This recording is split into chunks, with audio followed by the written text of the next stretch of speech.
जी, मैं कल आया था। माननीय मुख्यमंत्री जी को हमने जन्मदिन की बधाई दी और साथ साथ चर्चा हुई नालागढ़ की राजनीति को लेकर, क्योंकि नालागढ़ में जो विधायक थे वो आज़ाद थे।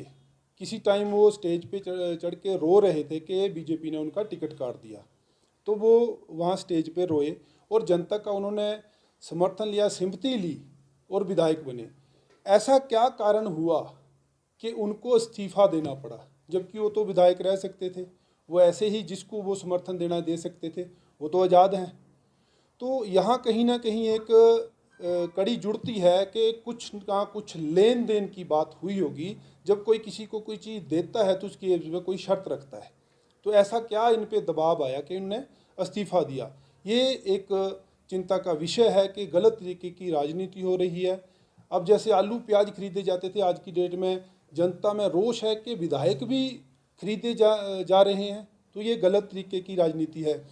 और दूसरा देखिए, नालागढ़ में सियासत ऐसी गरमाई कि लखविंदर राणा जी, मैंने कल उनका एक वीडियो देखा, वहाँ बिंदल जी बैठे हैं।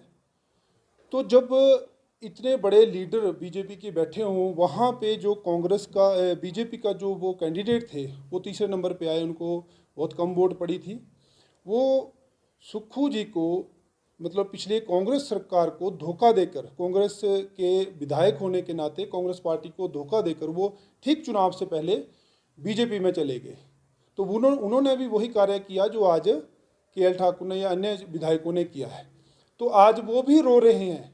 देखिए, पहले के.एल. ठाकुर रो रहे थे, आज वो रो रहे हैं। तो नालागढ़ में ऐसा है, ये सिंपैथी लेने के लिए जो ये रोना धोना है, ये टिकट के चक्कर में चला हुआ है और सिंपैथी के चक्कर में ये नालागढ़ में आजकल ये चला हुआ है। जो कि जनता रो रही है अपने कार्यों को, वो जनता का रोना कोई नहीं देख रहा, ये जनता को रो के दिखा रहे हैं। जबकि नेतृत्व जो करता है उसको रोना नहीं चाहिए। अब मैं अपनी कहूँ तो मुझे तो रोना नहीं आता।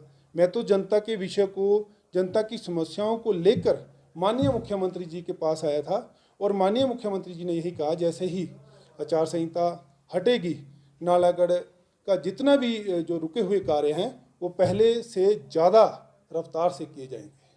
देखिए, मैं पिछले 10 सालों से मैं सेवा कर रहा हूँ एनजीओ के माध्यम से महिला सशक्तिकरण पे और नशे के खिलाफ बच्चों को खेलों से जोड़ने के लिए। आज तक हमने बहुत खेलें खिलाई, मैंने पूरे स्टेट लेवल पे टूर्नामेंट करवाए, बच्चों को शपथें करवाई।